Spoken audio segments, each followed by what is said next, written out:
Hey traders, Raghee here, and in this video we're going to discuss how important time is specifically to day traders.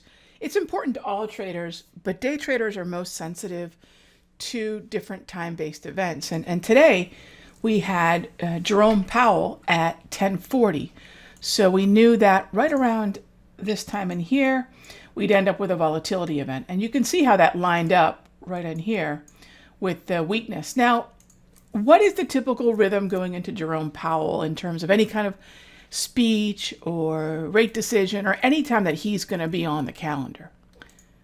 This is the typical rhythm. All right. So now we don't say this is what happens every time, but the probability that this is going to be the way the market reacts is pretty typical. So we had a rally into the event, not a great one, but it did rally into the event. A sell-off just before he spoke, or as he was speaking. He did say one thing that made the algos sell off. They hated it, right? It was actually misconstruing something he said, and nonetheless, the algos sold off.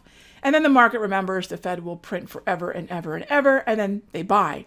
Now, that part is once he stops speaking, after he's done talking, right? That's the key. And then we may chop, right? We could chop after a quick rally. Well, today what happened?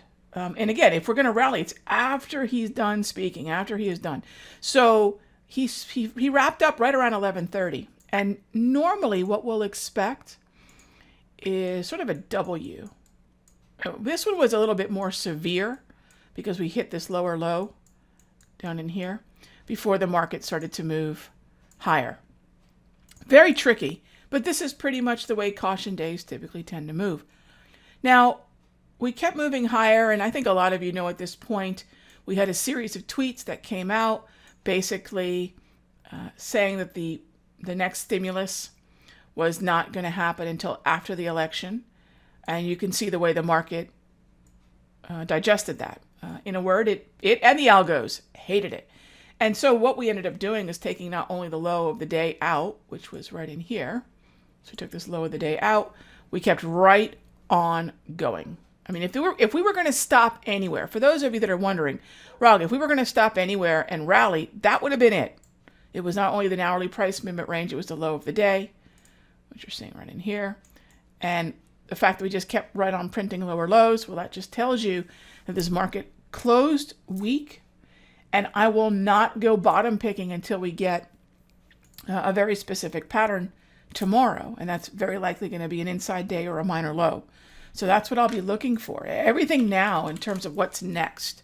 How does the market recover from this? Does the market kind of go back to the drawing board and say, okay, if we don't get stimulus now, we'll just get twice as much in November, end of November, December.